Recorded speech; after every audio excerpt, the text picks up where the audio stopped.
माता पिता बनण्याचे स्वप्न लवकरच पूर्ण होणार, तेही Vansh infertility and test tube baby centre मध्ये। एक IVF सायकल साठी पैसे द्या आणि एक सायकल मोफत मिळवा। 0% डोनर पॉलिसी फक्त सोलापूरमध्ये। अपॉइंटमेंट साठी आजच संपर्क साधा। राज्य बाल हक्क संरक्षण आयोगाच्या निर्देशनास आलेल्या सोलापूर जिल्ह्यातील अल्पवयीन मातांच्या प्रकरणाला अत्यंत गंभीर व संवेदनशील मानत आयोगाने तातडीने उपाययोजना करण्याचे निर्देश दिले आहेत। बालविवाह, लैंगिक अत्याचार तसेच सामाजिक व आर्थिक कारणांमुळे अल्पवयीन मुलींना मातृत्वाचा सामना करावा लागत असल्याचे नमूद करत आयोगाने याला बाल हक्कांचे गंभीर उल्लंघन असल्याचे स्पष्ट केले आहे।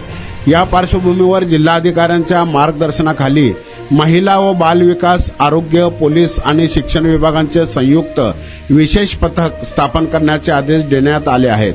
तसेच या पथकाने 1 ते 1.5 महिन्यांच्या आत सविस्तर कृती आराखडा सादर करावा असे निर्देश देण्यात आले आहेत। या संदर्भातील सुनावणी आयोगाचे अध्यक्ष ॲडव्होकेट संजय विष्णू पुराणिक यांच्या अध्यक्षतेखाली पार पडली। यावेळी सचिव पंकज देवरे, गीतांजली बुटी, शुभांगी तांबट, संजय लाखे पाटील, अतुल देसाई, प्रवीण भुजाडे, मिलन जंगम तसेच सचिव वंदना जैन उपस्थित होते।